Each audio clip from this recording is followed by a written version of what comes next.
Bismillahirrahmanirrahim. Assalamualaikum warahmatullahi wabarakatuh. Innal hamdalillah nahmaduhu wa nasta'inuhu wa nastaghfiruh wa na'udzu billahi min shururi anfusina wa min sayyiati a'malina man yahdihillahu fala mudilla lahu wa man yudlil fala hadiya lahu wa asyhadu an la ilaha illallah wahdahu la syarika lahu وأشهد أن محمدا عبده ورسوله اللهم صل وسلم وبارك على نبيك المصطفى وعلى آله وأصحابه ومن تبعهم بإحسان إلى يوم الدين وسلم تسليما كثيرا. معاشر المسلمين والmuslimat rahimani wa rahimakumullah. Alhamdulillah, kita bersyukur kepada Allah Subhanahu wa taala atas nikmat-nikmatnya, atas nikmat iman, nikmat Islam, dan juga nikmat kita bisa berkumpul di tempat, di majlis yang mulia ini.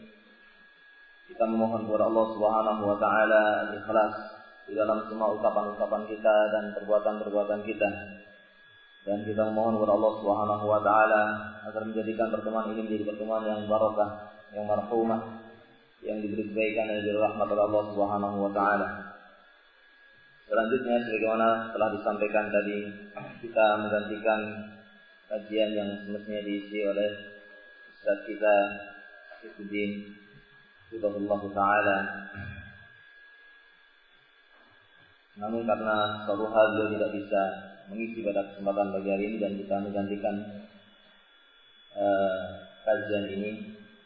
Dan juga semestinya kita ingin membahas bersama sebuah kitab Ustaz Muhammad Rijal Hafizahullah Ta'ala, ingin kita membahas bersama, murajaah, mengulangi kembali pelajaran kita tentang kitab Al-Usul As-Salasah atau Salasatul Usul. Namun juga karena sesuatu hal saya tidak bisa menghubungi beliau, sehingga kita tidak bisa mengkaji bersama kitab itu. Kemudian kita serahkan pada masing-masing untuk menyampaikan muhadharah, ceramah sesuai dengan materi yang ditetapkan oleh masing-masing.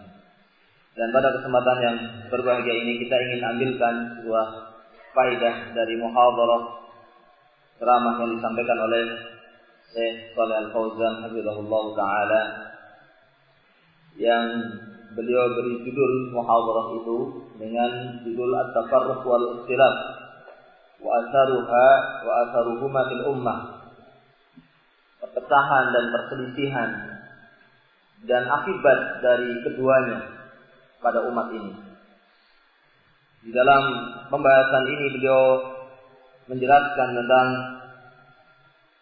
apa yang disebutkan di dalam firman Allah Subhanahu wa taala di dalam surat Ali Imran, yaitu firman Allah Subhanahu wa taala, ya ayyuhalladzina amanu taqullaha haqqa tuqatih wa la tamutunna illa wa antum muslimun wa'tasimu bihablillahi jami'an wa la tafarraqu wadhkuru ni'matallahi 'alaikum id kuntum a'da'an fa'alafa baina qulubikum fa asbahtum bi ni'matihi ikhwana wa kuntum 'ala shafa hufratin minan nari fa anqadhakum minha kadzalika yubayyinu Allahu lakum ayatihi la'allakum tahtadun. Wal takum minkum ummatun yad'una ilal khairi wa ya'muruna bil ma'ruf wa yanhauna 'anil munkar wa ulaika humul muflihun. Wa la takunu kal ladzina tafarraqu wa ikhtalafu min ba'di ma ja'ahumul bayyinat wa ulaika lahum 'adzabun 'adzim. Yawma tabyaddu wujuhu wa taswaddu wujuh fa ammal ladzina aswaddat wujuhuhum akafartum ba'da imanikum fadhuqul 'adzaba bima kuntum takfurun. Kemudian beliau membawakan perkataan sahabat Abdullah bin Abbas radhiyallahu anhuma tentang firman Allah Subhanahu wa taala, yauma tabyaddu wujuh wa taswaddu wujuh, pada hari yang wajah-wajah itu berseri-seri dan wajah-wajah itu hitam kelam, pada hari kiamat nanti ketika menghadap Allah Subhanahu wa taala. Maka ada wajah-wajah yang cerah, wajah-wajah yang berseri-seri, yang berbinar-binar. Karena akan mendapatkan janji Allah Subhanahu wa taala berupa nikmat Allah, berupa surganya Allah Subhanahu wa taala dengan kenikmatan yang ada di dalamnya. Dan di sana juga ada wajah-wajah yang suram, yang gelap, yang ketakutan. Yang mereka itu akan dikatakan kepada mereka, fadzuqul adzab bima kuntum takfurun. Maka rasakanlah azab Allah Subhanahu wa taala terhadap karena sebab apa yang kalian lakukan ketika di dunia. Kalian kufur, tidak beriman kepada Allah Subhanahu wa taala dan Rasulnya. Siapa wajah yang berseri-seri ini pada hari kiamat nanti? Dan siapa wajah yang gelap, yang suram? Dikatakan oleh sahabat Abdullah bin Abbas radhiyallahu anhuma, tabyatu wujuh ahli sunnah.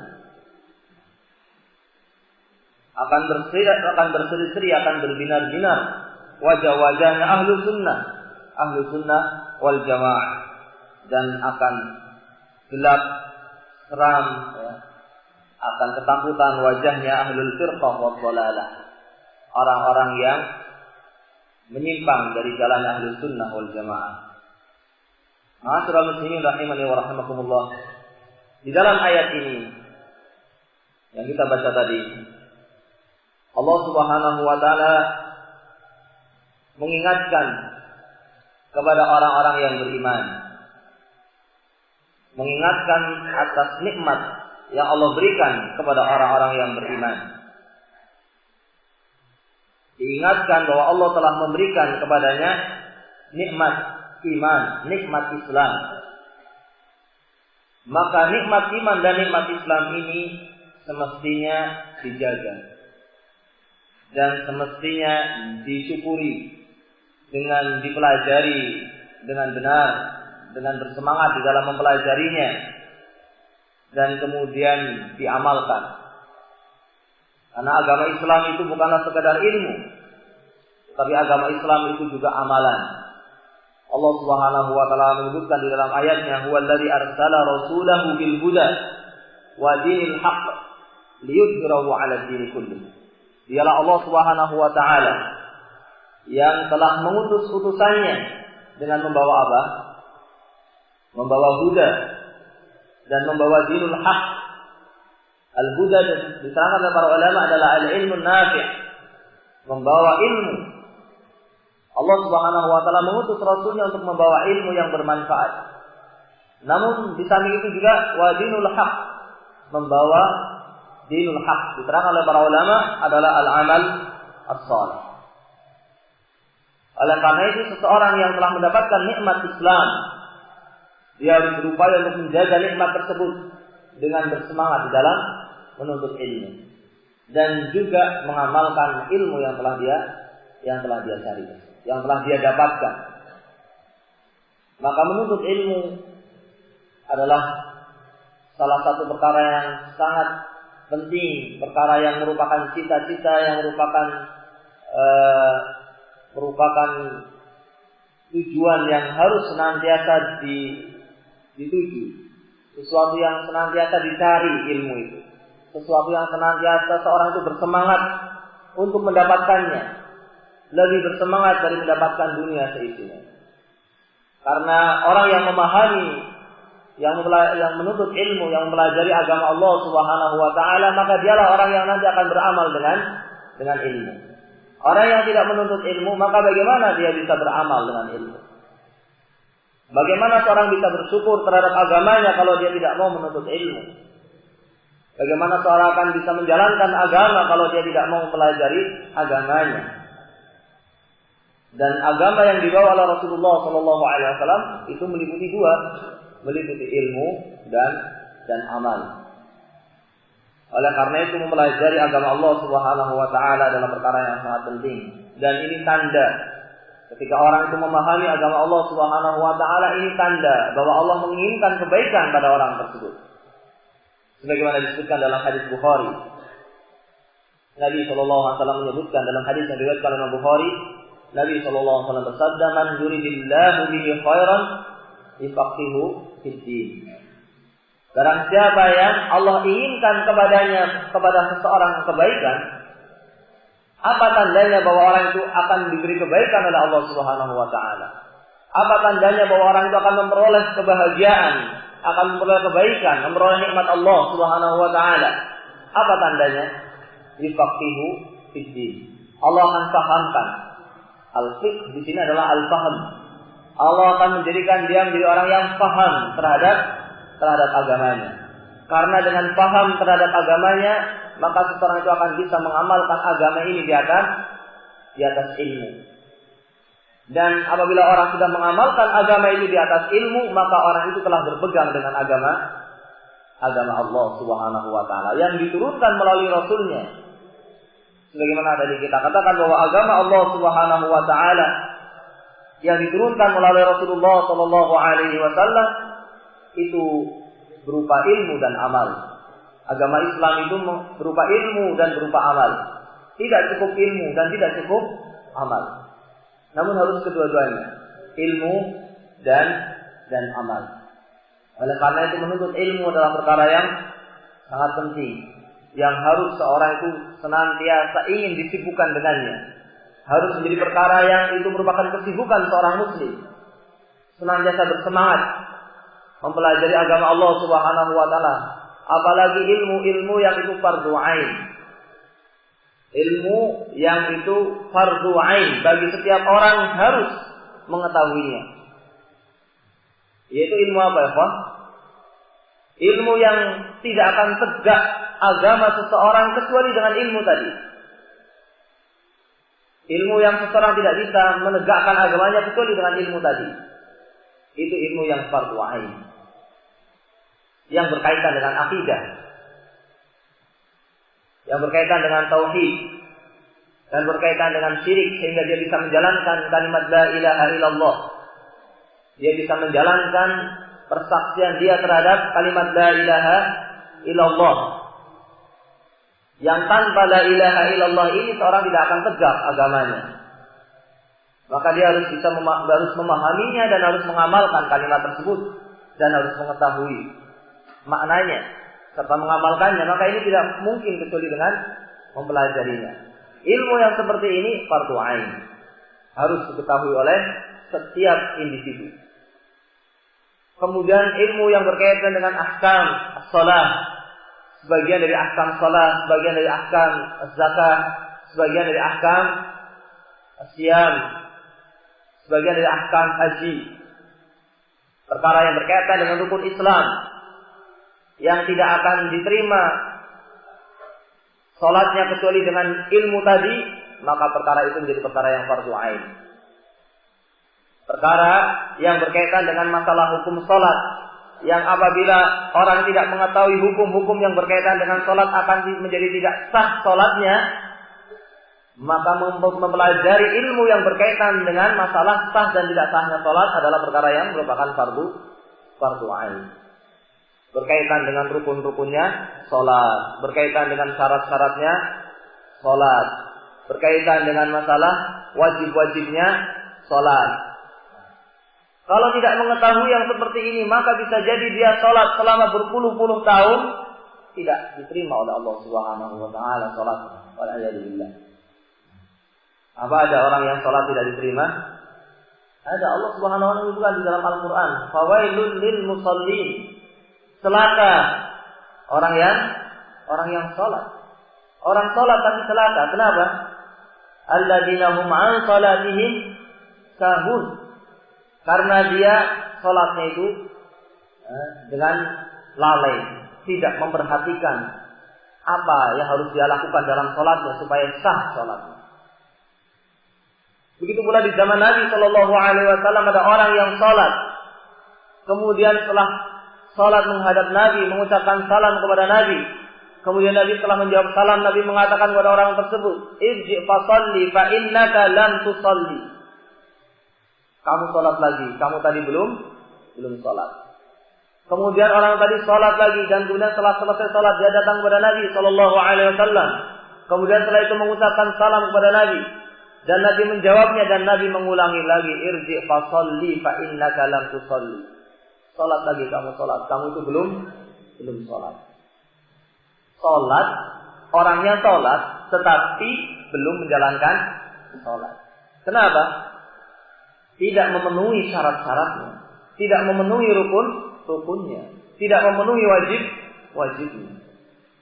Maka ini menjadi perkara yang penting, menjadi perkara yang fardhu ain, harus diketahui oleh kaum muslimin.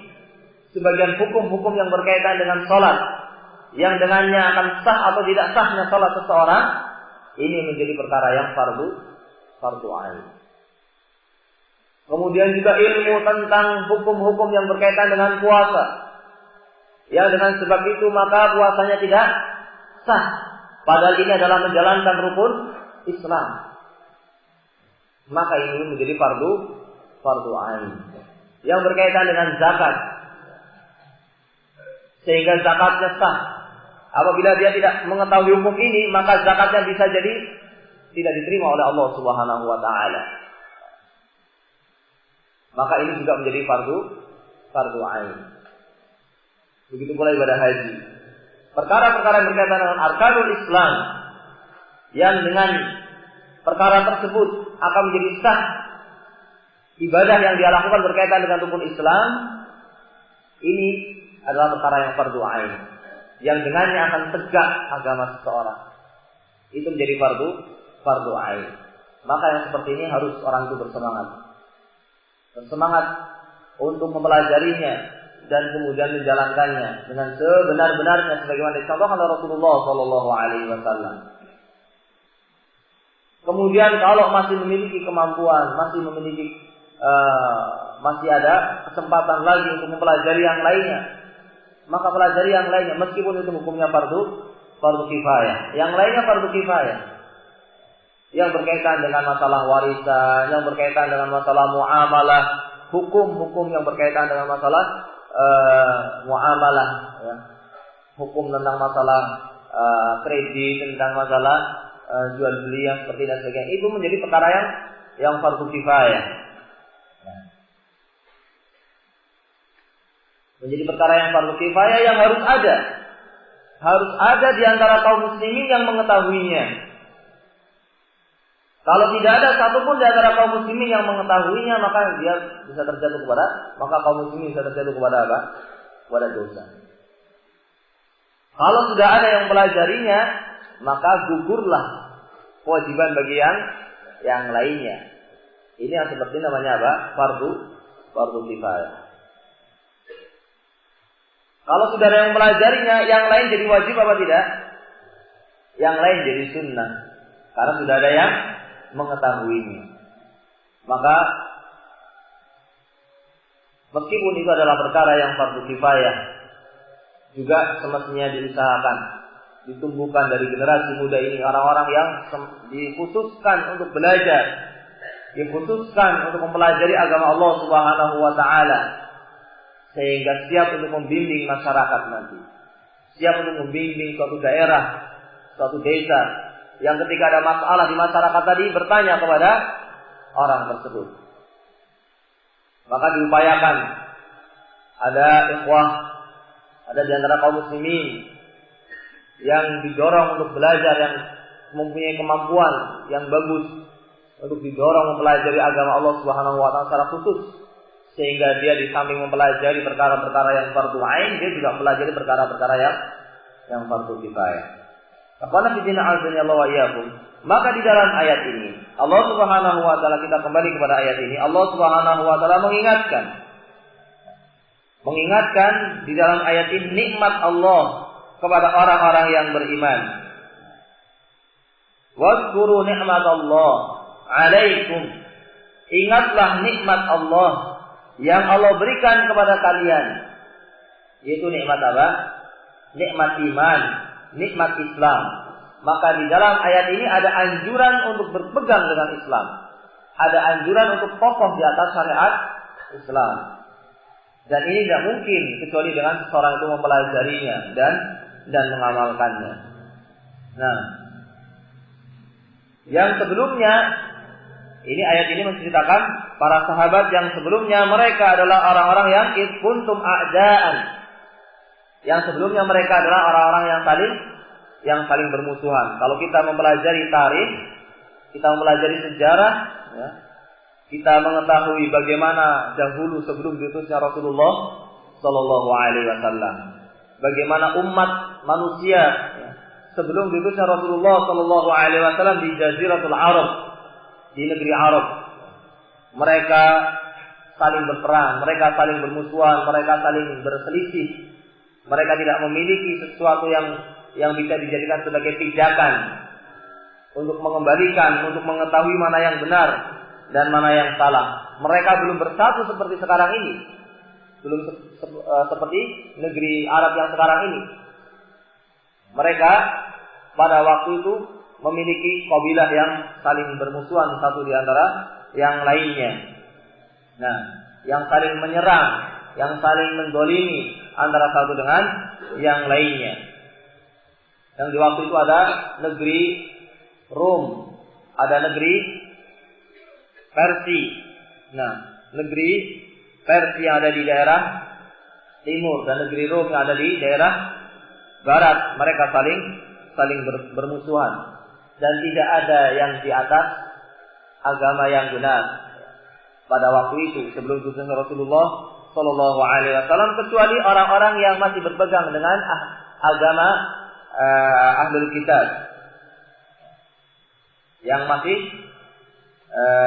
yang itu pun sudah terjadi kerusakan pada agama tersebut.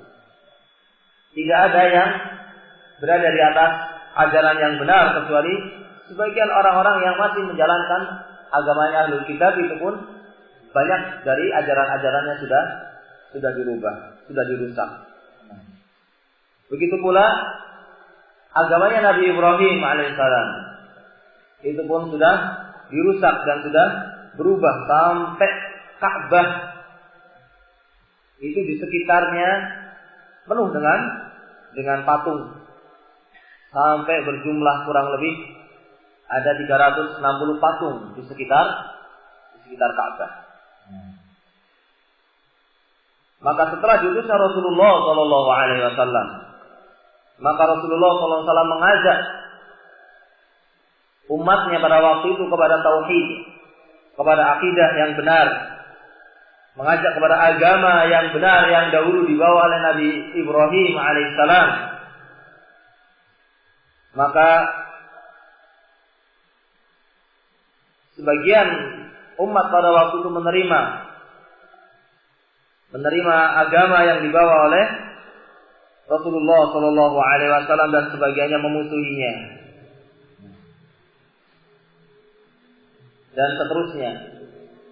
Ini menjelaskan bagaimana dahulu sebelum diutusnya Rasulullah Sallallahu Alaihi Wasallam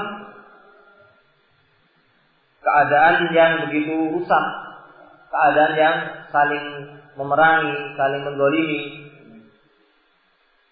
sampai akhirnya diutuslah Rasulullah Sallallahu Alaihi Wasallam dan kemudian dakwah mulai tersebar dan kemudian kaum muslimin bersatu mengikuti ajaran Rasulullah Sallallahu Alaihi Wasallam, para sahabat kemudian bersatu. Maka terjadilah persatuan setelah sebelumnya terjadi peperangan dan permusuhan di antara mereka. Maka Allah mengingatkan di sini. Allah Subhanahu wa taala mengingatkan, "Wadhkuru ni'matallahi 'alaikum id kuntum a'da'an fa'alafa baina qulubikum." Maka ingatlah nikmat Allah atas kalian yang dahulu kalian itu saling bermusuhan. Kemudian Allah Subhanahu wa taala lembutkan hati-hati kalian, yang kemudian kalian dengan sebab nikmat Islam ini kalian saling bersaudara. Yang tadinya kalian berada di jurang api neraka, kemudian Allah selamatkan kalian, sudah hampir jatuh ke api neraka, diselamatkan oleh Allah Subhanahu wa taala, diberi hidayah dengan diutusnya Rasulullah Sallallahu Alaihi Wasallam. Kemudian setelah wafatnya Rasulullah Sallallahu Alaihi Wasallam, maka agama ini telah menjadi agama yang sempurna. Allah telah turunkan ayatnya, "Al-yawma akmaltu lakum dinakum wa atmamtu 'alaikum ni'mati wa raditu lakum al-Islam dinan." Pada hari ini telah aku sempurnakan bagi kalian agama kalian. Agama ini telah telah disempurnakan oleh Allah Subhanahu wa taala. Kemudian Nabi sallallahu alaihi wasallam juga berwasiat kepada para sahabatnya untuk tetap kokoh di atas agama, untuk bersatu di atas agama, untuk istiqomah di atas agama Islam. Disebutkan dalam hadis Nabi bersabda, "Inni tarikun fiikum ma in tamassaktum bihi lan tadillu ba'di abada." Kitabullah wa sunnati wa kama qala sallallahu alaihi wasallam. Aku telah tinggalkan bagi kalian dua perkara yang apabila kalian berpegang dengannya, kalian tidak akan tersesat selamanya. Begitu pula Nabi sallallahu alaihi wasallam memberikan wasiat pada saat Hajjatul Wada. Juga wasiat untuk berpegang dengan agama ini, untuk istiqomah di atas agama ini, dan mengingatkan sebagaimana ayat ini, ya ayyuhalladzina amanu taqullaha haqqa tuqatih. Wahai orang-orang yang beriman, bertakwalah kalian kepada Allah Subhanahu wa taala dengan sebenar-benar takwa. Pada Hajjatul Wada, Nabi sallallahu alaihi wasallam mengingatkan kepada para sahabatnya dalam wasiat yang beliau sampaikan menjelang wafatnya. Beliau mengatakan, usikum bitaqwallah was-sam'i wat-tha'ah.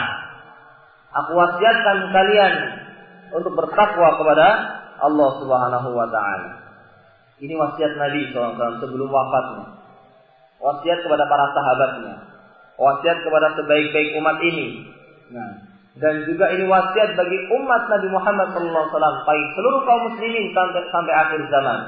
Nabi berwasiat, usikum bitaqwallah. Kami berwasiat kepada kalian untuk bertakwa kepada Allah Subhanahu wa taala. Kemudian setelah itu diiringkan dengan wasiat berikutnya, was-sam'i wat-tha'ah. Dan aku berwasiat kepada kalian untuk mendengar dan taat kepada penguasa. Setelah wasiat yang pertama, agar seseorang itu bertakwa kepada Allah. Apa maksudnya bertakwa kepada Allah? Maksudnya berada di atas agama Allah, menjalankan perintah-perintahnya, menjauhi larangan-larangannya. Maka wasiat bertakwa ini artinya wasiat untuk terus-menerus di atas agama Allah Subhanahu wa taala. Tidak keluar dari agama Allah Subhanahu wa taala. Untuk bersatu di atas agama Allah Subhanahu wa taala. Kemudian setelah itu diiringkan, setelah kewajiban bersatu di atas agama Allah, diiringkan dengan perintah untuk apa? Was-sam'i wat-tha'ah. Dan wajib atas kalian untuk mendengar dan taat. Wa in ta'ammara 'alaikum 'abdun, meskipun yang menjadi penguasa itu seorang budak. Ini seandainya yang menjadi adalah seorang budak. Meskipun tidak mungkin seorang budak akan menjadi pemimpin kaum muslimin, menjadi imam kaum muslimin, penguasa kaum muslimin. Tidak mungkin. Tetapi di sini seandainya seorang budak itu menjadi pemimpin, tetap menunjukkan betapa pentingnya mendengar dan taat kepada penguasa. Karena apa? Karena dengan mentaati penguasa, maka kaum muslimin akan bersatu. Dengan mentaati penguasa, maka setelah mereka berada di atas agama yang satu, setelah kaum muslimin itu bertakwa di atas agama yang satu, mereka bersatu pula di atas penguasa yang satu. Bersatu di atas pemimpin yang satu. Nah, maka karena pentingnya masalah ini dijadikan sebagai wasiat yang kedua. Karena maslahatnya sangat besar. Efek positifnya sangat besar, akibatnya sangat besar bagi kaum muslimin manfaatnya. Ketika kaum muslimin bersatu di atas penguasa yang satu. Dan sebaliknya, keluar dari ketaatan kepada penguasa itu akan menyebabkan kerusakan yang sangat besar. Karena sebab akibat dari tidak mau taat kepada penguasa akan menyebabkan perpecahan di antara kaum muslimin, akan terjadi saling membunuh di antara kaum muslimin, permusuhan di antara manusia. Maka dijadikanlah perkara untuk taat kepada penguasa ini menjadi perkara yang kedua, wasiat yang kedua setelah wasiat bertakwa. Maka ini menjadi prinsip Ahlus Sunnah wal Jamaah. Prinsip Ahlus Sunnah wal Jamaah diantaranya adalah mentaati penguasa. Disebutkan dalam Al-Quran, ya ayyuhalladzina amanu ati'ullaha wa ati'ur rasul wa ulil amri minkum. Wahai orang-orang yang beriman, taatlah kalian kepada Allah, taatlah kalian kepada Rasul. Perintahkan untuk bertakwa, mengikuti perintah Allah dan perintah Rasul. Meninggalkan larangan Allah dan larangan Rasulnya, bersatu di atas agama.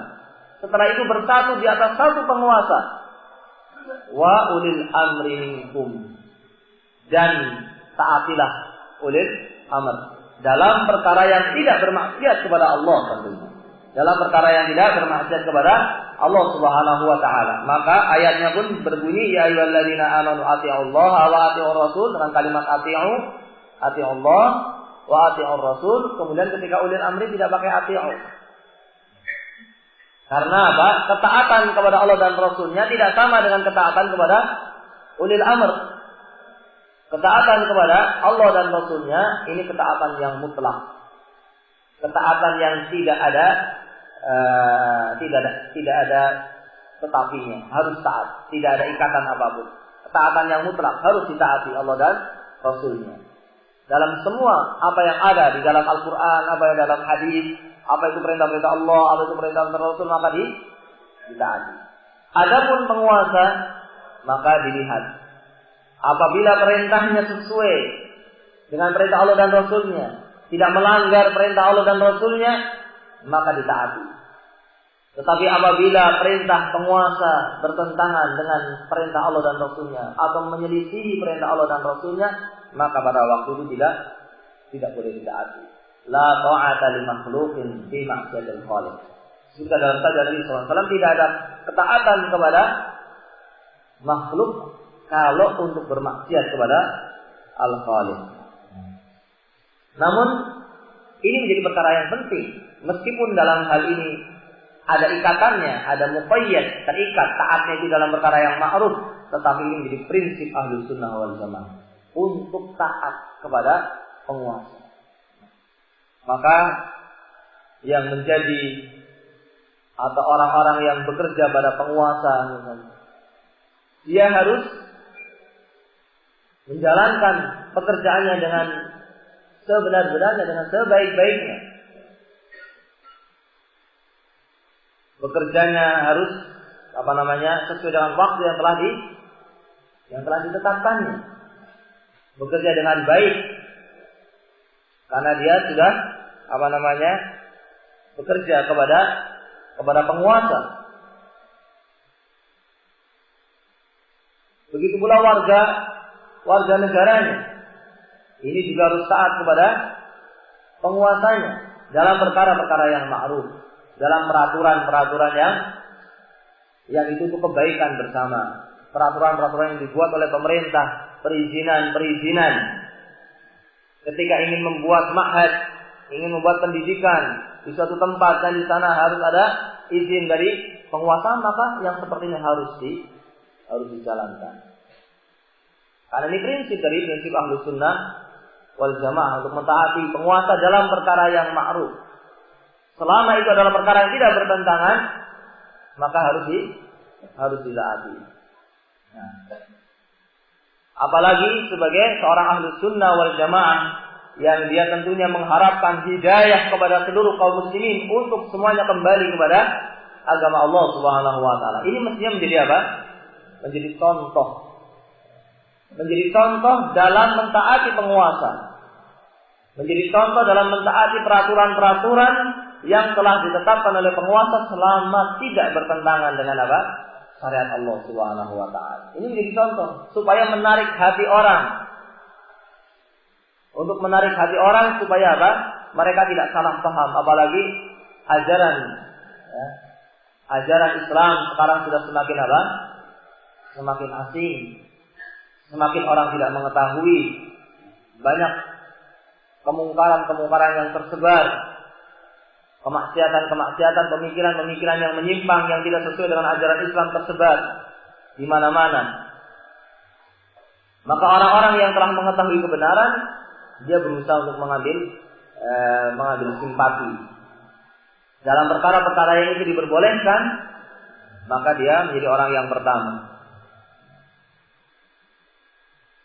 Dalam segala kegiatan-kegiatan yang diperbolehkan, selama itu adalah kegiatan yang diperbolehkan dan tidak bertentangan dengan syariat, maka seorang ahli sunnah wal jamaah berupaya untuk apa? Menjadi contoh, sehingga keasingan ajaran yang dia bawa, keasingan sunnah yang dia amalkan, itu tidak membuat apa? Orang salah paham dan tidak akan membuat orang itu lari dari agama yang dia bawa, dari sunnah yang dia jalankan. Tetapi ketika ahli sunnah tidak memanfaatkan kesempatan-kesempatan yang itu diperbolehkan secara syariat, atau tidak menjadi contoh dalam mentaati peraturan-peraturan yang itu tidak bertentangan dengan syariat, maka orang akan salah paham dengan ajaran kita. Orang akan salah paham dengan ajaran ahli sunnah wal jamaah karena sebab kesalahan beberapa individu yang dia itu tidak menjadi contoh dalam mentaati peraturan-peraturan yang itu diperbolehkan, yang itu tidak bertentangan dengan syariat. Seperti apa ya Pak? Kalau dengan contoh maka akan semakin paham. Seperti apa misalnya? Wasin misalnya. Maka ahli sunnah ketika mengendarai motor berusaha untuk menjadi orang-orang yang memiliki apa? Jadi contoh. Contoh ini orang yang mentaati peraturan. Ketika melalui rambu-rambu menjadi contoh. Tidak menjadi orang-orang yang tidak tahu rambu-rambu yang sudah diatur oleh pemerintah. Bagaimana cara mengendarai kendaraan? Bagaimana ketika mau belok kanan harus apa? Kasih tanda. Mau belok kanan, ketika mau lagi kasih tanda. Lampunya nyala harus nyala. Begitu apa tidak? Jadi contoh.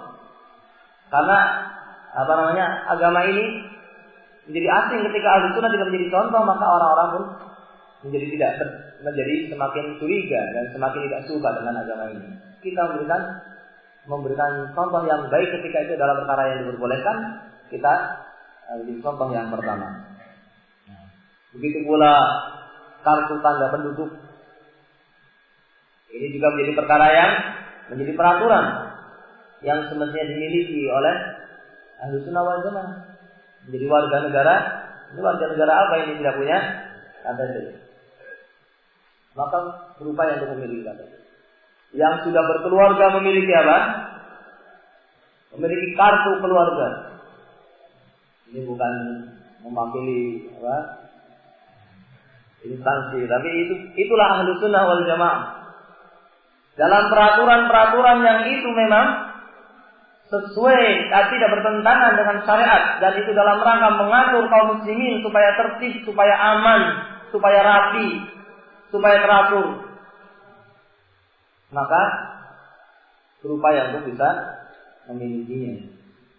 Dan yang lain-lainnya dalam kegiatan-kegiatan yang diperbolehkan, memiliki memiliki perhatian kepada lingkungannya, kebersihan di lingkungannya. Kebersihan bertentangan apa tidak dengan syariat kita?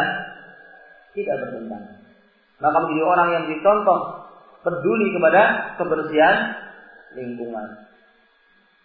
Ada masjid di sebelah rumahnya, yang dia sholat di situ, dia menjadi orang yang rajin membersihkan masjid tadi. Ikut membantu membersihkan masjid tersebut. Ini bertentangan apa tidak dengan syariat? Tidak bertentangan. Maka nanti ketika berbeda, ketika orang mendapatkan ini orang tidak mau berkumpul dalam acara ini, ternyata memang dia tidak mau berbuat yang itu bertentangan dengan apa? Dengan syariat. Tahu, sebabnya karena ini acara yang tidak pernah dicontohkan oleh Rasulullah Sallallahu Alaihi Wasallam. Tapi kalau semua kegiatan yang diperbolehkan, yang tidak diperbolehkan juga tidak dijalankan. Kemudian apalagi nanti ada hal-hal yang lebih asing lagi di masyarakat tadi, ya maka semakin membuat orang bisa menjauh, semakin orang bisa salah paham terhadap ajaran Ahlus Sunnah wal Jamaah. Yang sebetulnya Ahlus Sunnah wal Jamaah adalah orang-orang yang mentaati penguasa, yang mengikuti peraturan dan ingin kebaikan. Tampakkan bahwasanya kita menginginkan kebaikan, sehingga tidak nampak pada orang bahwa kita itu bukan orang yang menginginkan kebaikan. Maka apa-apa yang itu baik dan itu diperbolehkan menurut syariat, maka dijadikan sebagai kegiatan yang menjadi contoh bagi yang lainnya. Dan masjid itu milik kaum muslimin. Masjid milik kaum muslimin. Jangan kemudian ini bukan masjidnya, imamnya bukan salafi, imamnya bukan ahlu sunnah, tapi antum sholat di belakangnya. Dan antum bersolat di situ dan meyakini sahnya sholat bersama dia, maka masjid itu adalah milik antum juga. Antum ikut memperhatikan kebersihan masjid tadi. Maka nanti ketika berbeda dalam suatu hal, mereka tidak akan terlalu salah paham. Tidak sampai ada kemudian pengusiran dari suatu kampung. Tidak akan ada perbuatan-perbuatan yang tidak semestinya dilakukan kepada Ahlus Sunnah wal Jamaah. Maka kesempatan-kesempatan yang baik dalam bermasyarakat, ketika ada tetangga yang sakit, maka menjadi orang yang peduli kepada tetangganya, mendatangi tetangganya, melihat tetangganya, mengunjungi tetangganya, bertetangga dengan baik. Maka yang seperti ini akan menarik orang dan akan menjadikan mereka itu semakin tidak salah paham terhadap ajaran Ahlus Sunnah wal Jamaah. Wa nafidina azanallahu wa iyyakum. Maka ini perkara yang penting. Dan contoh-contoh yang lainnya antum cari sendiri. Perkara-perkara yang itu merupakan peraturan dan ketetapan dari penguasa kita yang itu tidak bertentangan dengan syariat. Ini adalah perkara yang harus diperhatikan.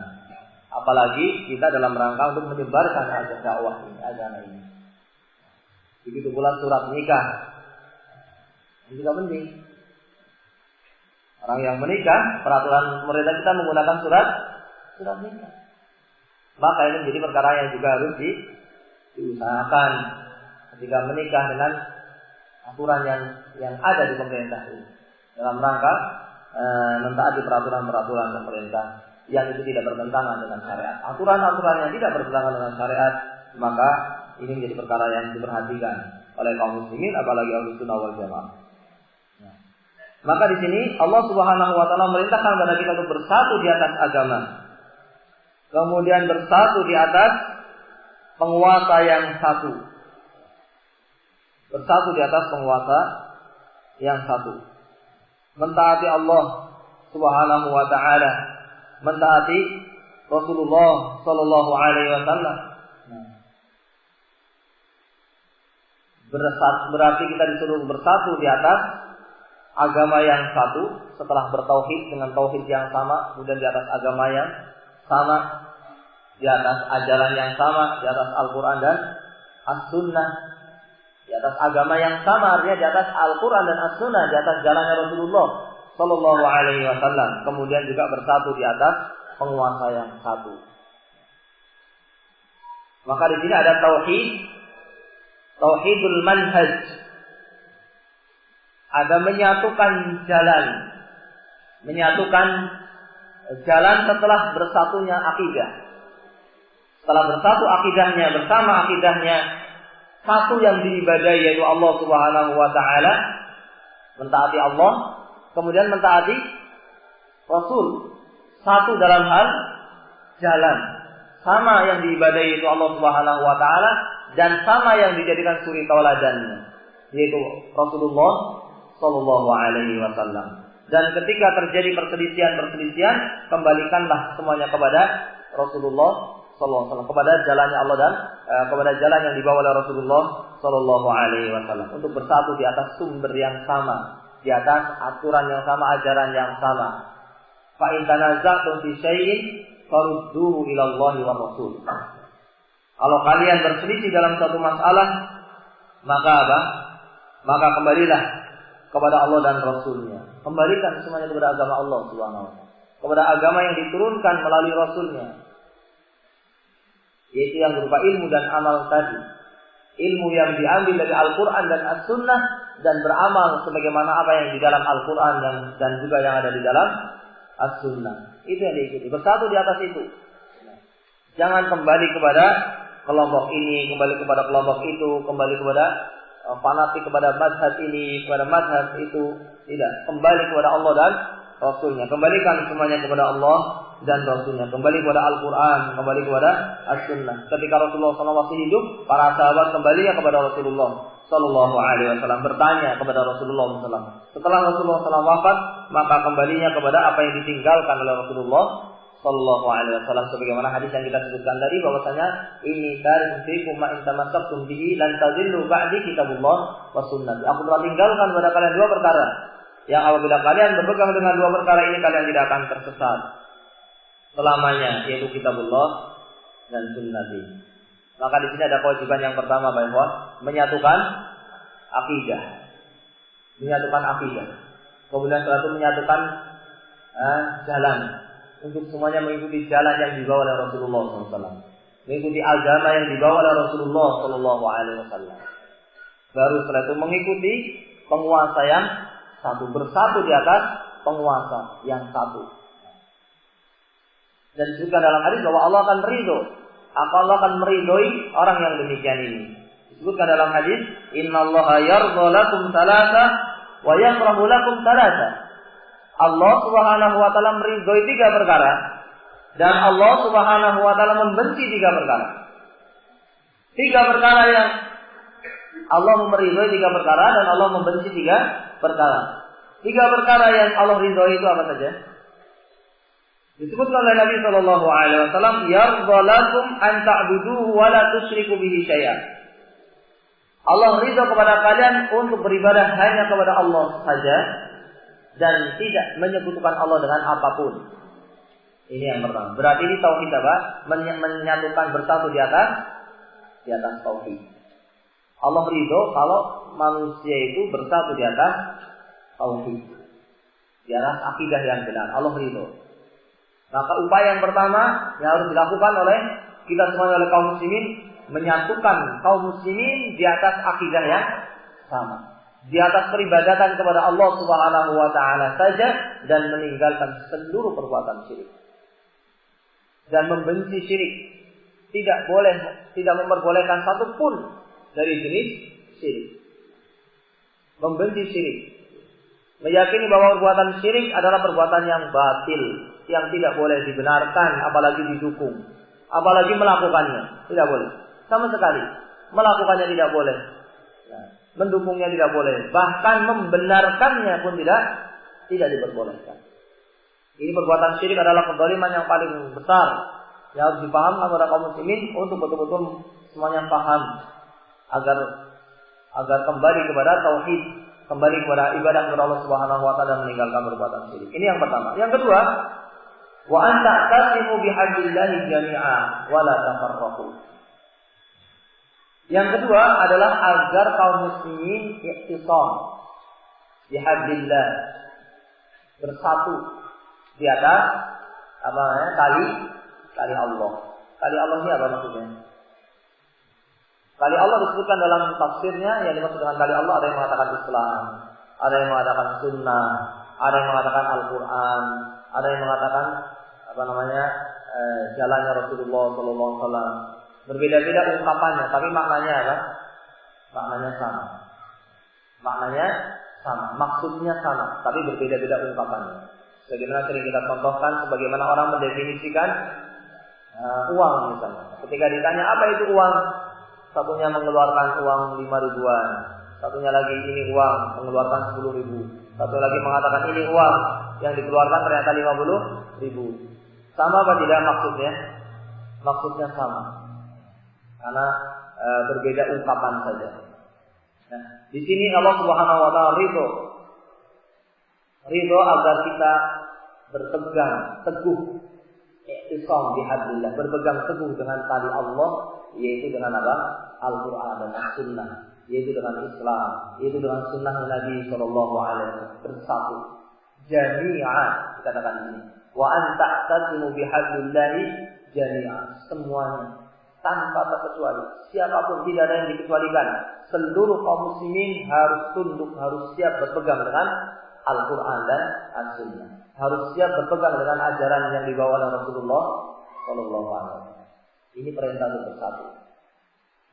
Perintah untuk bersatu di atas Al-Quran dan As-Sunnah, bersatu di atas ajaran Rasulullah Shallallahu Alaihi Wasallam. Kemudian yang ketiga, Allah merintahkan wa antunasihu man wallahu Allahu amrakum. Perkara yang diridhoi oleh Allah yang ketiga adalah kewajiban untuk menasehati penguasa. Apa yang dimaksud dengan menasehati penguasa? Yang dimaksud adalah mentaati penguasa. Mentaati penguasa dalam perkara yang ma'ruf, dan mendoakan mereka agar mereka senantiasa mendapatkan hidayah dan agar mereka menjadi orang-orang yang semakin dekat dengan agama Allah Subhanahu wa taala. Nah, maka di sini ada 3 perkara yang diridhoi oleh Allah Subhanahu wa taala yang memerintahkan kita untuk semuanya bersatu. Pertama, bersatu di atas akidah. Kedua, bersatu di atas jalan yang satu, yaitu jalannya Rasulullah Sallallahu Alaihi Wasallam.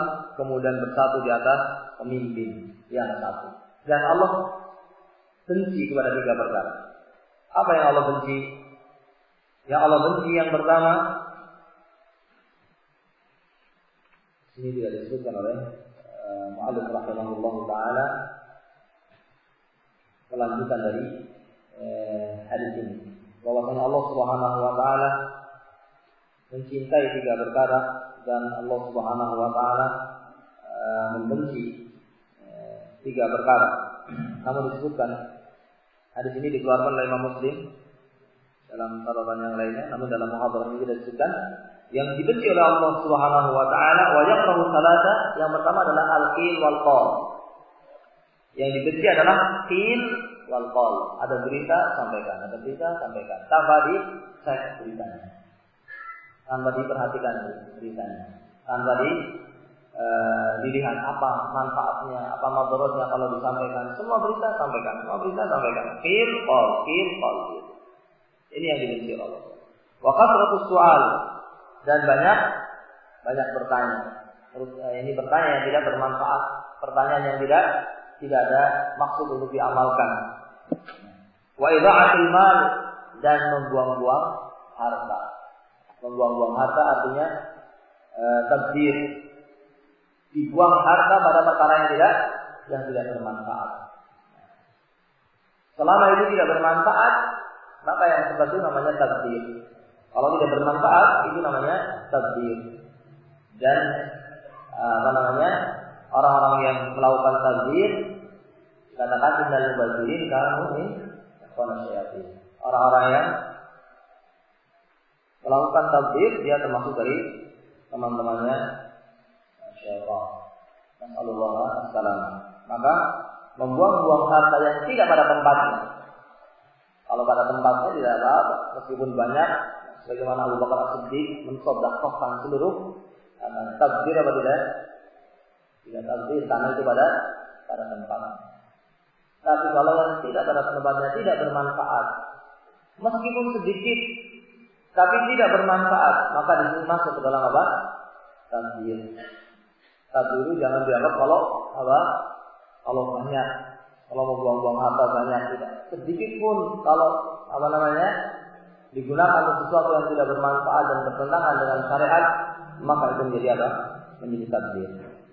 Ini 3 perkara yang dilarang, yang dibenci oleh Allah Subhanahu wa taala, bagaimana hadis ini. Hadis yang diriwayatkan oleh Imam Muslim. Itu apa? Al-qil wal qal. Menerima berita, menyampaikannya. Menerima berita, menyampaikannya. Kemudian yang kedua adalah apa? Kasratus su'al. Banyak bertanya yang tidak bermanfaat. Bertanya hanya untuk mengetes, bertanya bukan untuk diamalkan, untuk sekedar tahu. Ini perkara yang dilarang. Dan berikutnya adalah idha'atul mal, membuang-buang harta. Qala bidina azanallahu wa iyyakum. Ini wasiat Nabi sallallahu alaihi wasallam ketika apa tadi? Pada saat hajjatul wada. Usikum wa nafsi usikum bitaqwallah. Aku wasiatkan kepada kalian ini pada perpisahan pada saat haji yang beliau lakukan, dan itu adalah haji yang terakhir dan sudah menjelang wafatnya beliau. Beliau mengatakan usikum bitaqwallah. Wassam'i wa ta'ah. Dan aku perintahkan kepada kalian untuk mendengar dan taat. Kemudian Nabi mengatakan apa? Fa innahu man ya'ish minkum, barang siapa yang hidup di antara kalian, fa sayara ikhtilafan katsira, maka pasti kalian akan mendapatkan istilah perselisihan yang banyak, pasti. Maka harus terjadi istilah, harus terjadi perselisihan, sudah menjadi sunatullah. Namun di situ juga harus ada jalan yang benar. Di samping Allah telah menetapkan adanya apa?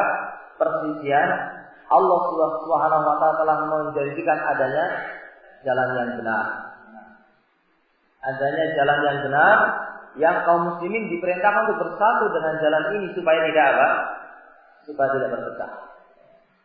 Supaya tidak berpecah, maka disuruh untuk kembali kepada agama yang satu.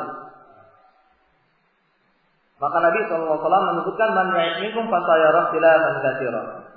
Di antara kalian yang hidup sampai menjumpai waktu yang panjang, umur yang panjang, pasti kalian akan mendapatkan perselisihan. Maka kemudian Nabi mengatakan fa'alaikum bisunnati wa sunnatil khulafa'ir rasyidin al-mahdiyyin min ba'di. Maka wajib atas kalian untuk mengikuti jalanku dan jalannya al-khulafa ar-rasyidin yang diberi hidayah setelahku. Al-khulafa ar-rasyidin adalah siapa saja? Abu Bakar, Umar, Utsman, kemudian Ali radhiyallahu anhum ajma'in. Mereka semuanya adalah al-khulafa ar-rasyidun yang kita diperintahkan oleh Rasulullah sallallahu alaihi wasallam untuk mengikuti jalannya mereka. Nah, dan juga Allah Subhanahu wa taala telah menyebutkan di dalam ayatnya was-sabiqunal awwaluna minal muhajirin wal ansar walladzina tabauhum bi ihsan radhiyallahu anhum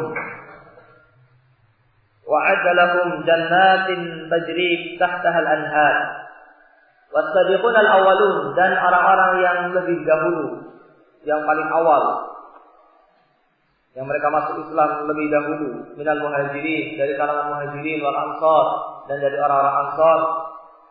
Nah, walladzina tabauhum bi ihsan, dan orang-orang yang mengikuti mereka. Maka kita diperintahkan untuk mengikuti siapa di antara muhajirin wal ansar? Abu Bakar, Umar, Utsman, Ali. Abu Bakar, Umar, Utsman, Ali radhiyallahu anhum ajma'in, dan para sahabat yang lainnya. Kita diperintahkan untuk mengikuti mereka. Kalau kita mengikuti mereka, maka Allah ridho. Maka Allah ridho kepada orang-orang yang mengikutinya. Wa a'adda lahum jannatin tajri tahtaha al-anhar, dan Allah telah mempersiapkan bagi mereka surga yang mengalir di bawahnya sungai-sungai.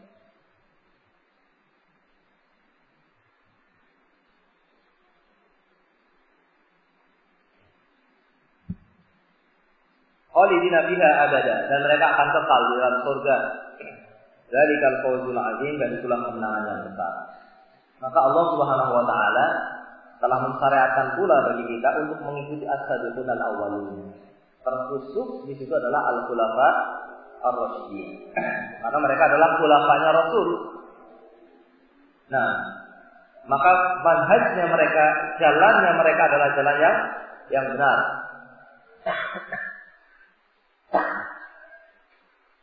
Jalannya mereka adalah jalan yang diridhoi oleh Allah Subhanahu wa taala.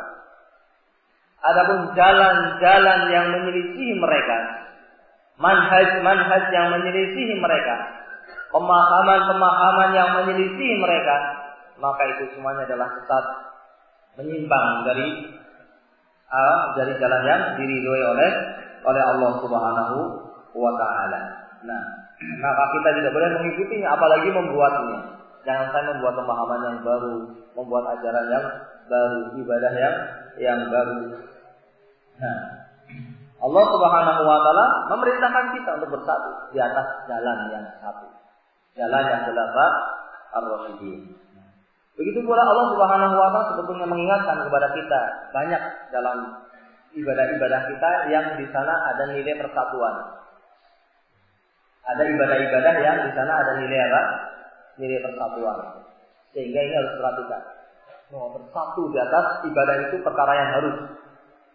Jangan kemudian membuat ibadah sendiri atau memisahkan diri dari ibadah-ibadah yang harus bersatu. Seperti apa misalnya, ya? Seperti sholat 5 waktu.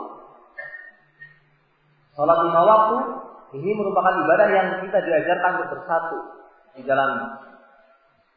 Sehingga jangan bermudah-mudahan seorang itu membuat jamaah yang baru untuk menyelisihi yang lainnya. Karena berbeda sedikit membuat jamaah yang baru. Berselisih sedikit membuat jamaah yang baru. Padahal masih sah sholat bersama orang tersebut, sholat bersama orang tersebut. Jangan bermudah-mudahan. Karena maksud daripada sholat 5 waktu juga adalah ada nilai persatuan di dalamnya. Nah, maka ibadah-ibadah yang di situ kita harus bersatu dalam menjalankannya, ini kita harus berupaya untuk bersatu di dalam menjalankannya. Nah, tidak bermudah-mudahan membuat masjid yang baru. Sementara masjidnya masih, Masya Allah, luasnya bukan main, soknya masih baru satu saja tidak sempurna. Kemudian sebelah lagi membuat masjid yang baru lagi, kemudian lagi buat. Kenapa sebabnya? Hanya masalah perkara-perkara yang ternyata adalah menjadi sunnah. Yang ternyata perkara yang hanya menyelisih hukumnya, maksudnya sunnah dilakukan itu apa? Berdapat pahala, tidak dilakukan tidak apa-apa. Hanya sebatas itu misalnya. Atau hanya sebatas khilaf yang masih diperbolehkan. Atau masalah yang tidak sampai membatalkan sholat. Yang sampai tidak membatalkan sholat. Maka tidak bermudah-mudahan. Seandainya pun harus untuk menampakkan yang sunnah, untuk membuat yang sunnah, ini jangan membuat perpecahan. Cari tempat yang kira-kira memang apa? Sudah jauh, tidak akan membuat apa? Tidak akan membuat perpecahan di antara kaum muslimin. Tempat yang strategis untuk dibuat masjid yang di situ nanti akan dicontohkan orang-orang yang sholat di situ adalah orang-orang yang apa? Yang betul-betul ingin menjalankan sholat sebagaimana dicontohkan oleh Rasulullah Sallallahu Alaihi Wasallam. Begitu pula dalam setiap pekan kita disyariatkan untuk sholat Jumat. Ini juga ada nilai persatuan di dalamnya. Allah mengingatkan, mengajarkan kepada kita pentingnya persatuan untuk bersatu kaum muslimin pada setiap Jumat berkumpul pada masjid yang lebih besar. Karena tidak semua masjid untuk apa? Untuk sholat Jumat. Oleh karena itu tidak bermudah-mudahan pula membuat sholat Jumat. Tidak bermudah-mudahan. Karena di situ ada nilai persatuan. Seandainya pun harus, sebagaimana tadi kita katakan, untuk menampakkan sunnah dan yang lainnya harus berupaya untuk tidak membuat apa? Terjadinya permusuhan dan perpecahan di antara kaum muslimin. Kemudian yang lebih besar lagi pada setiap apa? Setiap tahun. Yaitu apa? Sholat Idul Fitr, sholat Idul Adha. Ini persatuan yang lebih nampak lagi. Sehingga jangan hanya gara-gara sholatnya di masjid, kemudian saya tidak mau di masjid. Ayo kita buat jamaah baru di lapangan. Ternyata lapangannya itu di jalan raya. Jalan raya lapangan atau bukan? Tidak sesuai dengan sunnah. Mau menjalankan sunnah, keluar dari masjid, ternyata apa? Melakukannya hanya di jalan raya. Maka di sini kaum muslimin harus berupaya mengambil nilai pelajaran dari persatuan tadi. Lihatlah bagaimana ulama Madinah, para masyayikh kita di Madinah. Ada di sana Syekh Rabi dahulu, sekarang sudah di Makkah. Ada Syekh Muhammad bin Hadi al-Madkhali, hafizahullah ta'ala. Ada masyayikh yang lainnya, Syekh Abdul Muhsin Al-Azzad, Syekh Ali Nasir Al-Faqihi. Para masyayikh al-sunnah di sana. Tidak ada satupun yang mereka mengadakan sholat Id sendiri di lapangan. Padahal yang lapangan itu Masya Allah banyak. Tapi semuanya sholat di Masjid Nabawi jadi satu bersama dengan penguasa.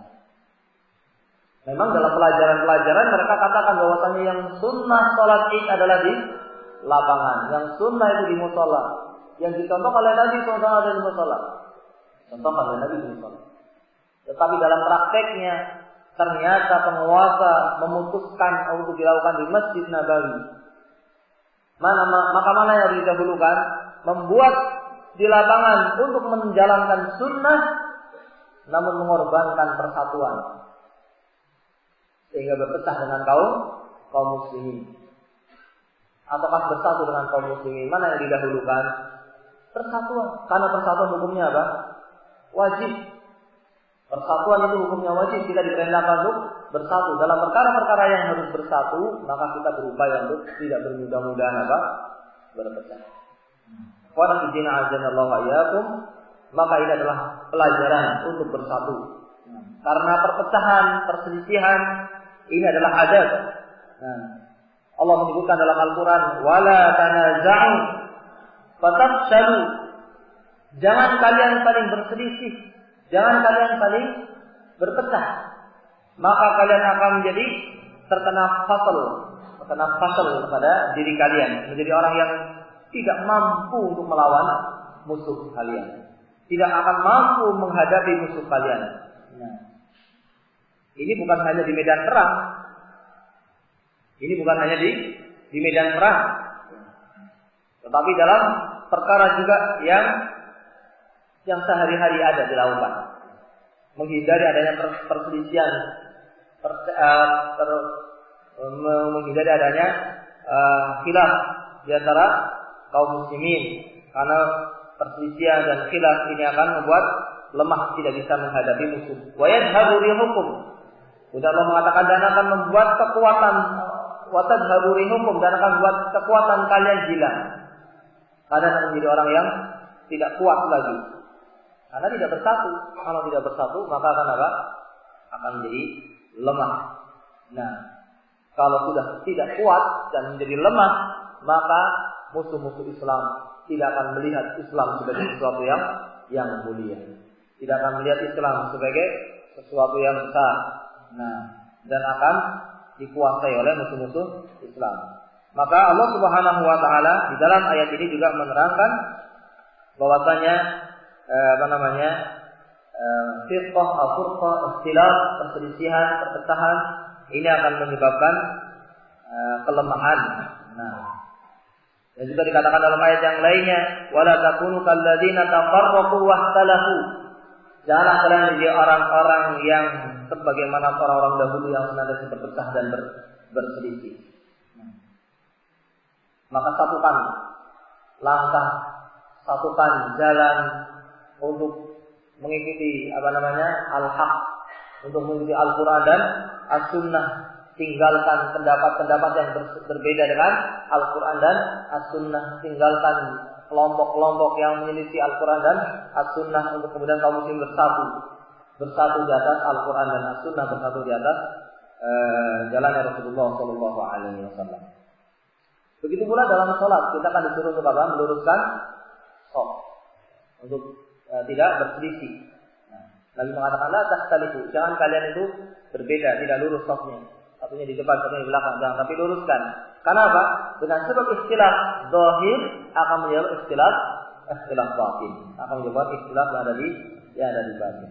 Nah, qala fi din azanallah wa iyyakum, maka di sini Allah Subhanahu wa taala memerintahkan kepada kita untuk bersatu, mengingatkan wadhkuru ni'matallahi 'alaikum id kuntum a'da'an fa'alafa baina qulubikum. Ingatlah nikmat yang Allah telah berikan kepada kalian, nikmat Islam.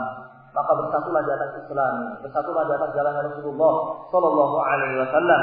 Nah, yang dahulunya kalian tidak mengetahui Islam, dahulunya kalian ketika tidak tahu Islam saling bergondoli, saling menyakiti. Maka setelah tahu Islam, maka berpeganglah dengan Islam. Id kuntum a'da'an fa'alafa baina qulubikum, yang dengan sebab Islam kalian menjadi saling lembut hati kalian. Yang melembutkan hati itu adalah Islam. Yang membuat persatuan itu Islam. Ketika kaum muslimin mau kembali kepada Islam, maka akan bersatu. Ketika cintanya karena Islam, cintanya karena seiman, seislam, cintanya karena Allah, cinta karena dia mentaati Allah dan Rasulnya, membenci karena membenci Allah dan Rasulnya, maka akan terjadi persatuan. Yang melembutkan hati itu apa? Islam dan iman. Tanpa ini tidak bisa, meskipun dengan harta sebanyak apapun. Meskipun dengan harta, awalnya bisa bersatu ketika dengan harta, sama-sama bersatu diberi harta. Tapi ketika apa? Sudah tidak diberi lagi, nanti bisa berpisah lagi. Tapi kalau dengan iman, dengan Islam, maka tidak akan berpecah, bersatu di atas iman dan Islam. Nah, tidak bisa. Jangan dianggap bersatu itu dengan harta, tidak. Bukan dengan harta orang itu bisa bersatu, tidak dengan harta kaum muslimin akan bersatu. Tetapi dengan Islam, dengan iman, ingin menyatukan kaum muslimin, maka ajaklah kaum muslimin kepada Al-Quran dan As-Sunnah untuk mentaati Allah dan Rasulnya, mencintai sesama saudaranya karena Islam, karena iman. Kalau tidak seperti itu maka tidak akan bersatu. Sampai Nabi dikatakan oleh Allah Subhanahu wa taala dalam surat Al-Anfal, "Lau anfaqta ma fil ardi jami'a ma allafta baina qulubihim." Kalau engkau wahai Nabi menginfakkan semua yang ada di muka bumi ini, kamu infakkan kepada manusia, maka mereka tidak akan menjadi lembut hatinya dengan sebab itu. Karena yang melembutkan hati adalah Allah Subhanahu wa taala. Dengan apa Allah melembutkannya? Dengan Islam, dengan iman. Maka dengan Islam dan imanlah kaum muslimin akan bersatu. Dengan Islam dan imanlah akan terjadinya persatuan, akan terwujud persatuan. Maka yang harus kita lakukan adalah untuk meninggalkan semua perkara-perkara yang menyelisih Islam, perkara-perkara yang menyelisih Al-Quran dan As-Sunnah, ajaran-ajaran yang menyelisih Al-Quran dan As-Sunnah dijauhkan dari kaum muslimin, dididik kaum muslimin untuk mengetahui ini yang benar, ini yang salah, ini Al-Quran, ini As-Sunnah seperti ini. Tapi dengan cara yang baik, dengan cara yang penuh hikmah, ya. Dengan kata-kata yang baik, diajak kaum muslimin dengan kata-kata baik, dengan kata-kata yang hikmah. Dicontohkan oleh para ulama kita. Antum ingat bagaimana kisahnya Syekh Rabi ketika berdakwah di mana? Di Sudan. Nah, mendatangi suatu kelompok sufi yang ikhwah yang di sana, ikhwah yang ada di sana pada waktu itu khawatir, tidak mungkin saya tidak akan diizinkan untuk masuk ke masjid jamaah yang begitu besar, tidak akan mungkin. Tapi ternyata saya semangat dalam berdakwah. Ayo kita masuk ke masjid itu. Kemudian setelah selesai sholat, saya kemudian minta izin kepada siapa? Kepada imamnya, minta izin. Tolong berikan waktu saya untuk saya menyampaikan nasihat kepada kaum muslimin. Diberi waktu. Menyampaikan kepada kaum muslimin ini adalah Al-Quran memerintahkan kepada tauhid, Al-Quran memerintahkan mengikuti Rasulullah SAW, hadis-hadis Nabi SAW melarang dari syirik, hadis-hadis Nabi SAW melarang dari bid'ah. Diterangkan qala Allah wa qala Rasul, qala Allah wa qala Rasul, sampai kepanasan imamnya. Ini bahaya, bisa lari semua dari saya jamaahnya. Karena apa yang dilakukan yang disampaikan oleh imamnya kepada jamaah itu semuanya tidak sesuai dengan Al-Quran dan As-Sunnah. Maka kemudian dihentikan oleh imam tadi. Berhenti sudah cukup. Nasihatnya sudah cukup. Sebentar, belum selesai. Barakallahu fikum. Didoakan, tidak marah. Maka ketika kita melihat ada penyimpangan, jangan kemudian langsung dengan marah, langsung dipelototi. Ada melihat orang muslim dipelototi, ada melihat orang, jangan. Diingatkan dengan baik, dihubungi dengan baik, disalami. Dia orang tidak tahu, harus dengan hikmah, dengan penuh kasih sayang diingatkan. Kaum muslimin banyak yang tidak tahu. Terus saya menyebutkan sampai akhirnya selesai tausiah, selesai nasihat kepada jamaah. Saya turun mencari imamnya, tidak ada. Tadi imamnya kemana ini? Kalau sudah tidak ada, ternyata sudah diusir sama jamaah. Menerima apa yang disampaikan oleh Syekh yang berupa qala Allah wa qala Ar-Rasul. Maka disampaikan agama ini, diajak kaum muslimin untuk mengikuti Al-Quran dan As-Sunnah, tapi dengan penuh hikmah, dengan cara yang lembut, dengan cara yang kata-kata yang baik, tidak dengan kata-kata yang kotor. Nah, qala fi din azzalallahu wa iyyakum, maka kewajiban kita semuanya adalah meninggalkan semua yang bertentangan dengan syariat Allah. Setelah kita tahu bahwa itu bertentangan, tidak sesuai dengan Al-Quran dan Sunnah, maka tinggalkan untuk persatuan. Dan kaum muslimin diajak untuk demikian, namun dengan cara yang bijak, dengan penuh kesabaran.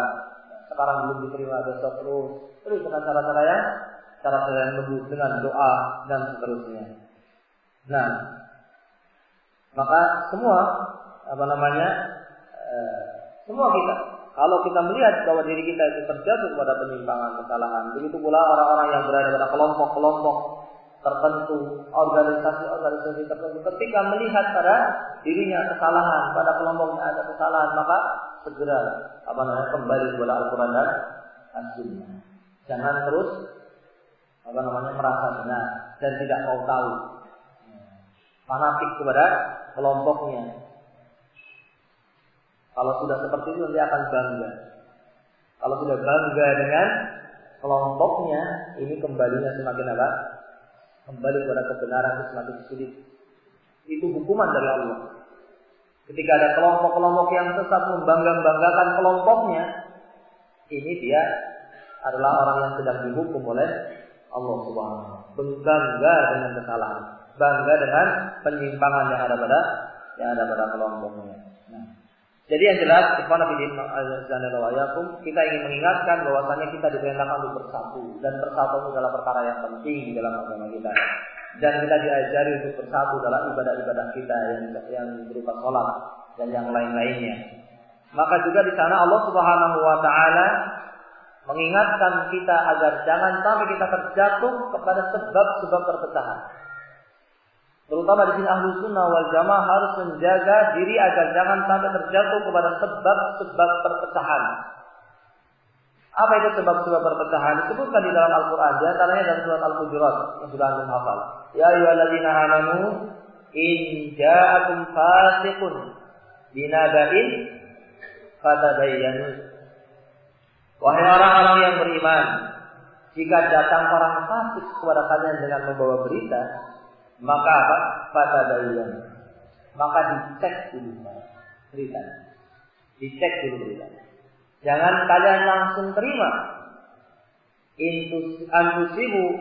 Antusibu qauman bijahalah, yang dengan sebab engkau langsung terima akan menyebabkan suatu kaum itu terzalimi dengan sebab kejahilan kamu. Karena kamu tidak mengecek beritanya, padahal itu adalah berita yang salah. Akhirnya masyarakat terzalimi atau kelompok terzalimi atau sekelompok orang terzalimi karena sebab berita yang tidak benar. Setelah itu apa? Fatusbihu ala ma fa'altum nadimin. Setelah itu kamu baru menyesal. Setelah terjadi kezaliman, setelah ada yang terbunuh bahkan wala'idzubillah mungkin, atau sampai ada yang tersakiti, baru kemudian menyesal. Maka sebelum menyesal, cek dulu berita itu. Yang menyebabkan perpecahan di antara kaum muslimin, di antaranya adalah tersebarnya berita-berita yang tidak benar. Dan ulama-ulama kita sangat hati-hati memberikan contoh, terutama ulama dari kalangan ahli hadis, orang-orang yang meriwayatkan hadis. Mereka adalah orang-orang yang sangat hati-hati dalam masalah ini. Memberikan contoh kepada kita bagaimana seorang akan diterima hadisnya. Tidak setiap orang yang berbicara itu diterima hadisnya, ya kan? Diperiksa sampai betul-betul dia adalah orang yang terpenuhi syarat-syarat keadilan pada dia, orang yang memiliki adalah dan juga memiliki dobat, memiliki hafalan yang kuat. Sehingga meskipun itu dari saudara kita sendiri, dari salafin, bukan berarti kita menyaksikan keislamannya atau kita menuduh dia orang fasik, tidak. Tetapi terkadang beritanya tidak dobat. Tahu dobat atau tidak? Tidak pas, ungkapannya tidak pas. Yang terjadi itu yang terjadi itu demikian, kemudian disampaikannya seakan-akan lebih daripada itu. Ceritanya sama, kejadiannya sama, namun dia menyampaikannya dengan penuh semangat. Kalau dalam tulisan seperti dikasih tanda pentung banyak. Padahal kejadian tidak sampai seperti itu, sehingga membuat orang terpengaruh. Maka di sini harus hati-hati. Meskipun yang membawa berita adalah dari saudara kita ahli sunnah wal jamaah, bukan berarti kita menyaksikan ke ahli sunnahannya dia atau keislamannya dia, tapi biasa kadang-kadang orang itu hafalannya tidak kuat. Yang disampaikan itu ada tambahan kata apa, ada dikurangi kata apa. Saya mendengar dia mengatakan begini, padahal ternyata tidak seperti itu. Kemudian oleh si B yang telah mendengar tadi disampaikan kepada si C, dan dia pun tidak dobet juga, hafalannya tidak kuat juga, ditambahkan lagi dengan maknanya, tambah-tambahi, akhirnya yang tersebar adalah tidak benar. Yang dengan sebab itu kemudian terjadi apa? Perpecahan, terjadi pertikaian, terjadi permusuhan di antara kaum muslimin. Nah, maka di sini Allah Subhanahu wa taala mengingatkan kepada kita, di antara sebab perpecahan yang harus kita hindari adalah tidak terburu-buru menerima berita. Tidak terburu-buru menerima berita. Sebetulnya ayat ini ada sebab nuzulnya. Ayat ini berkaitan dengan sebab nuzul orang yang diutus oleh Nabi Shallallahu Alaihi Wasallam ke Bani Mustalik untuk mengambil zakat. Bani Mustalik adalah suatu kabilah yang baru masuk Islam. Setelah masuk Islam, maka sebagaimana kabilah yang lainnya diperintahkan untuk diambil apa? Zakatnya bagi orang-orang yang mampu, yang memenuhi syarat untuk diambil zakatnya, diambil zakatnya. Maka Nabi mengutus utusan untuk mengambil zakat. Kemudian terdengar berita bahwasanya Bani Mustalik tidak mau mengeluarkan zakat. Terdengar berita seperti itu. Namun Nabi SAW tidak langsung mensikapi, tidak langsung memerangi, tidak langsung bertindak, sampai akhirnya turun ayat ini bahwa berita itu berita yang tidak benar. In ja'akum fasiqun binaba'in fatabayyanu. Kalau datang kepada engkau berita dari orang yang fasik, maka apa? Dicek dulu beritanya, benar apa tidak? Diperhatikan dulu beritanya. Nah, kemudian apa? Setelah itu datanglah utusan dari Bani Mustalik, pemimpinnya datang mengatakan bahwasannya bukan kami tidak mau mengeluarkan zakat, tapi utusan engkau wahai Rasulullah SAW yang datangnya itu apa? Terlambat. Alhamdulillah berita itu tidak langsung disikapi oleh Rasulullah, karena Allah menjaga Rasulnya dari terjatuh kepada menerima berita yang tidak benar. Ini menunjukkan kewajiban kita, wajib hukum. Ini bukan perkara yang sepele, ini hukumnya wajib untuk tasabbut, untuk mengecek berita yang datang kepada kita tentang saudara kita. Kejelekan-kejelekan atau perkara-perkara yang mengenai saudara kita, ketika datang berita kepada kita, maka kita harus tasabbut terlebih dahulu. Nah, ada juga yang mengatakan bahwa ayat kemudian juga disebutkan dalam ayat yang lainnya yang berkaitan dengan ini, tapi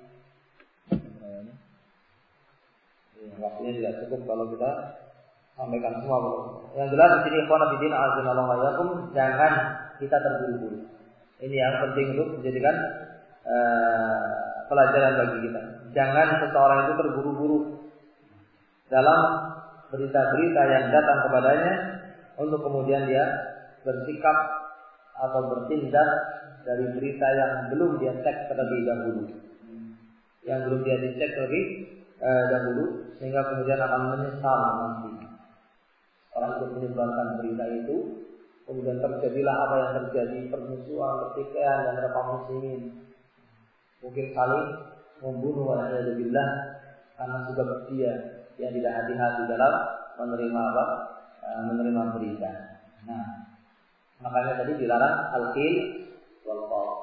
Jangan setiap berita sampaikan, tidak. Tetapi dicek terlebih dahulu berita tersebut. Kemudian juga di dalam ayat berikutnya Allah Subhanahu wa taala memerintahkan wa in ta'ifatani minal mu'minina iqtatalu fa aslihu bainahuma. Dan apabila ada dua kelompok di antara kaum muslimin yang saling berperang, maka islahlah, damaikanlah. Sehingga mendamaikan kaum muslimin ini juga salah satu sebab yang akan menyebabkan tidak terjadinya perpecahan. Membiarkan perselisihan di antara kaum muslimin ini akan menyebabkan terjadinya perpecahan. Sehingga ketika seseorang mengetahui adanya perselisihan bulan dengan bulan, suami dengan istri, dan dia bisa mengislahnya, dan dia bisa memperbaiki keduanya, perselisihan di antara dua orang yang dia ketahui, maka ini menjadi suatu ibadah yang sangat besar. Karena ini juga merupakan perkara yang menyebabkan persatuan di antara kaum muslimin. Maka kalau ada perselisihan di antara kaum muslimin, ini jangan dibiarkan. Jangan dibiarkan perselisihan itu terus terjadi, tetapi didamaikan. Bukan malah mengeblok salah satunya, atau kemudian semakin membuat ramai masalah, ya. Tapi diupayakan untuk didamaikan selama dia mampu melakukannya. Kenapa demikian? Karena saudara, masalahnya dia sama-sama Muslim, tidak boleh kaum muslimin berpecah. Perpecahan itu bukan perkara yang dibolehkan, dan yang diperintahkan kepada kita adalah persatuan. Makanya Allah menyebutkan dalam ayatnya, innamal mu'minuna ikhwatun fa aslihu baina akhawaykum. Sesungguhnya orang-orang yang beriman itu saudara. Maka ketika mereka berselisih, jangan dibiarkan berselisih. Ketika mereka bertikai, jangan dibiarkan bertikai. Tetapi fa aslihu, maka perbaikilah hubungan di antara kaum muslimin yang sedang bertikai. Ya. Juga termasuk di antara perkara yang akan menyebabkan perpecahan adalah saling merendahkan di antara kaum muslimin. Oleh karena itu Allah melarang yang demikian itu. Ya ayyuhalladzina amanu la yaskhar qaumun. Wahai orang-orang beriman, janganlah suatu kaum itu merendahkan, meremehkan, merendahkan. La yaskhar qaumun min qaumin, merendahkan kaum yang lain. Asa an yakunu khairan minhum. Bisa jadi orang yang direndahkan itu lebih baik daripada yang merendahkan. Ternyata orang yang direndahkan, yang dihinakan oleh dia di sisi Allah lebih baik. Mungkin apa tidak? Mungkin, kita tidak tahu. Kita tidak tahu apakah kita lebih baik daripada dia, kita tidak tahu. Jangan seorang merasa dirinya saya lebih baik, jelas saya lebih baik dari dia. Ya. Jangan sekali-kali merasa dirinya lebih baik. Jangan mentazkiyah, la tuzakku anfusakum. Jangan kalian tazkiyah diri kalian. Allah yang lebih tahu siapa yang lebih bertakwa. Allah yang lebih tahu siapa yang lebih baik, lebih banyak amalnya. Allah yang lebih tahu siapa yang diterima amalnya dan siapa yang tidak. Kita tidak tahu. Kalau ternyata orang yang kita hinakan itu ternyata lebih baik, berarti kita menghinakan orang yang dipuji oleh Allah. Berarti kita merendahkan orang yang ditinggikan oleh Allah.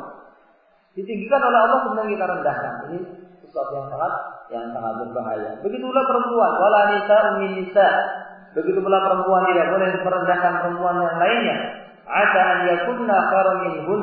Bisa jadi yang direndahkan itu lebih baik daripada yang merendahkan. Maka merendahkan, melecehkan, meremehkan kaum muslimin, menganggap mereka di bawah saya, mereka lebih jelek dan sebagainya, ini adalah perkara yang bisa menyebabkan perpecahan dan permusuhan di antara kaum muslimin. Begitu pula mencela. Allah mengatakan wala talmizu anfusakum. Jangan kalian cela diri kalian. Apa maksudnya jangan mencela diri kalian? Apakah ada orang mencela dirinya?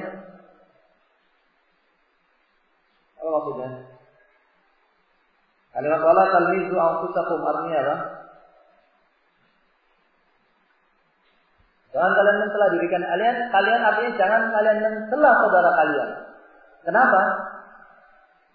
Karena saudara kita dengan kita seperti diri kita sendiri. Seorang muslim dengan muslim yang lainnya seperti satu tubuh. Ketika orang itu menjelekkan saudaranya, dia telah menjelekkan dirinya sendiri. Maka Allah mengatakan, jangan kalian cela diri kalian. Jangan kalian cela diri kalian. Artinya jangan kalian mencela saudara kalian karena seorang muslim dengan muslim yang lainnya seperti satu tubuh. Wala tanabazu bil alqab. Dan jangan kalian panggil dengan panggilan yang tidak baik. Dengan panggilan yang tidak baik. Ya bakhil, ya apalagi pencuri, ya dan sebagainya. Nah, panggilan-panggilan yang tidak menyenangkan. Nah, meskipun pernah melakukannya, tapi kan sudah bertobat. Ya, meskipun dia pernah melakukannya, meskipun dia pernah menjadi orang yang melakukan banyak kemaksiatan, jangan kemudian dipanggil setelah dia kita tahu dia berbuat baik, jangan kemudian dipanggil dengan panggilan-panggilan yang jelek. Ya. Maka di sini harus hati-hati. Kemudian juga termasuk perkara yang akan memecah belah kaum muslimin adalah prasangka jelek kepada saudaranya. Ya ayyuhalladzina amanu istanibu katsiran minadh-dhonn. Wahai orang-orang yang beriman, jauhilah kebanyakan dari dhon. Kebanyakan, berarti tidak semuanya. Dhon ada yang boleh, tapi kebanyakannya jangan. Nah, kenapa? Inna ba'dadh-dhonn ismun. Karena sebagian dhon itu dosa, sebagian prasangka itu dosa. Tapi tidak semuanya. Kalau memang ternyata ada bukti-buktinya, ada data-datanya, ya kita tidak apa-apa berprasangka jelek. Bukan berarti sama sekali tidak boleh. Misalnya sudah jelas-jelas dia membawa parang malam-malam, sudah mulai nyongkel-nyongkel pintu, dilihat orang lagi memperbaiki pintu kali-kali. Ya, sudah kelihatan seperti itu malam-malam sendirian pakai seragamnya sudah seragam khusus, ini zonnya jelek, seperti tidak apa-apa. Tapi kalau kalau tidak ada tanda-tanda, tidak ada tanda-tanda yang mengharuskan untuk seperti itu, maka jangan kemudian berprasangka jelek. Karena apa? Sebagian prasangka itu adalah dosa. Nah, dan Nabi Shallallahu Alaihi Wasallam mengingatkan kepada kita untuk kita jangan mencari-cari, wala tajassasu, mencari-cari kesalahan orang. Itu pun kalau memang tidak ada manfaatnya.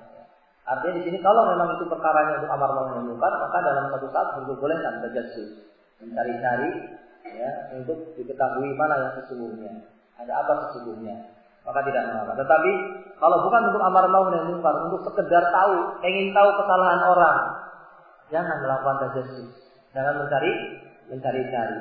Jangan mencari-cari kesalahan orang. Barang siapa yang mencari-cari kesalahan orang, maka Allah Subhanahu wa taala akan akan membongkar aibnya. Meskipun aib yang dilakukan di dalam rumahnya yang tidak diketahui oleh yang banyak orang, namun akan dibongkar oleh Allah Subhanahu wa taala. Mungkin suatu saat dia akan menyampaikan sendiri aibnya. Karena apa? Dia suka mencari-cari aib orang lain, akhirnya aib dia sendiri dia bongkar. Allah yang membongkarnya melalui lisannya dia sendiri. Qala inna azanallahu iyyakum, begitu pula ghibah wala yaqtab ba'dukum ba'd.